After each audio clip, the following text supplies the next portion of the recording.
বিয়ের পর যদি খারাপ সময় মানে দুঃখ কষ্ট তোমার জীবনে না আসে তাহলে আমি মনে করব তোমার সংসার জীবনের সার্থকতাটা আসেনি এখনো। আসসালামু আলাইকুম।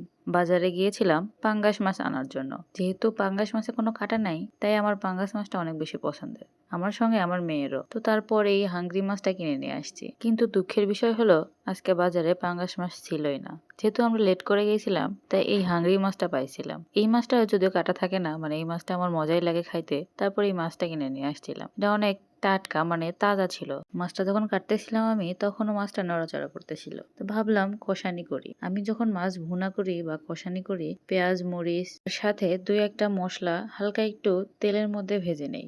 আজকে রান্না করতেছিলাম সয়াবিন তেল দিয়ে। নর্মালি আমরা সরিষার তেল দিয়েই রান্না করি। পেঁয়াজ মরিচটা ভাজা হয়ে গেলে আমি একটা ব্লেন্ডারে উঠায় নিয়েছিলাম সেটা ব্লেন্ড করে নেওয়ার জন্য। যেহেতু শুধু মাছ কষানি করব তাই একটু গ্রেভি টাইপের হবে। এর সঙ্গে আমি কয়েকটা ধনেপাতাও দিয়েছিলাম। এরপর ওই কড়াইতে পেঁয়াজ তেলের সঙ্গে হালকা একটু ভেজে নিয়েছিলাম। এরপর হালকা একটু পানি অ্যাড করে এর সঙ্গে লবণ মরিচ এবং হলুদের গুঁড়া দিয়ে নিয়েছিলাম। এর সঙ্গে একটু আদা রসুন বাটাও দিয়েছিলাম। সবকিছু কষানো হয়ে গেলে আগে থেকে ব্লেন্ড করা ওই পেঁয়াজ মরিচ এর পেস্টটা দিয়ে নেব।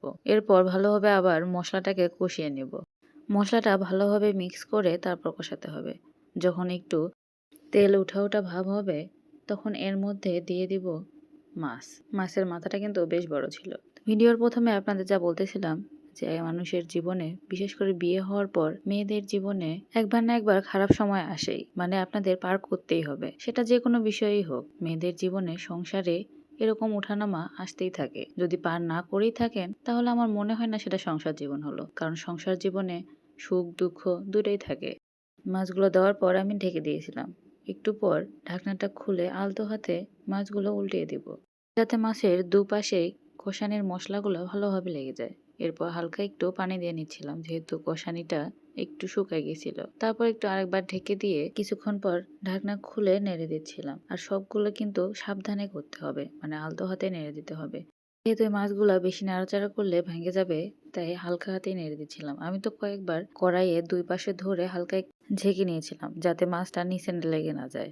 আমি আজকে মাছের সঙ্গে একটু ঝোল রাখবো তাই রান্না প্রায় হয়েই গেছে। এরপর একটু ধনেপাতা দিয়েই চুলাটা অফ করে দিয়েছিলাম। যেহেতু আজকে সয়াবিন তেল দিয়ে রান্না করছি তাই আমার মনে হচ্ছে তেলটা একটু বেশি ভেসে আছে। সরিষার তেল দিয়ে রান্না করলে হয়তো এরকমটা হয় না। যেহেতু সরিষার তেলে আমি অভ্যস্ত তাই আর কি মনে হলো। এই তো আমার তরকারি রান্না শেষ। অনেক মজা হয়েছিল। আমি মাছের মাথা খাই, সেটা বাবার বাসা হোক কিংবা শ্বশুর বাসা। সবাই জানে আমি মাথা খাই, এই জন্য মাথাটা সবসময় আমার জন্যই রাখা হয়। তো যা বলতেছিলাম, যে নারী আর কি এই খারাপ সময়টা মানে সংসারের খারাপ সময়গুলো ধৈর্য ধরে পার করতে পারে শেষ পর্যন্ত সেই সুখী হয়। সংসারে সুখ দুঃখ দুটাই থাকে, মেনে নিয়ে সংসার করতে হয়। ভালো থাকবেন সবাই। আল্লাহ হাফেজ।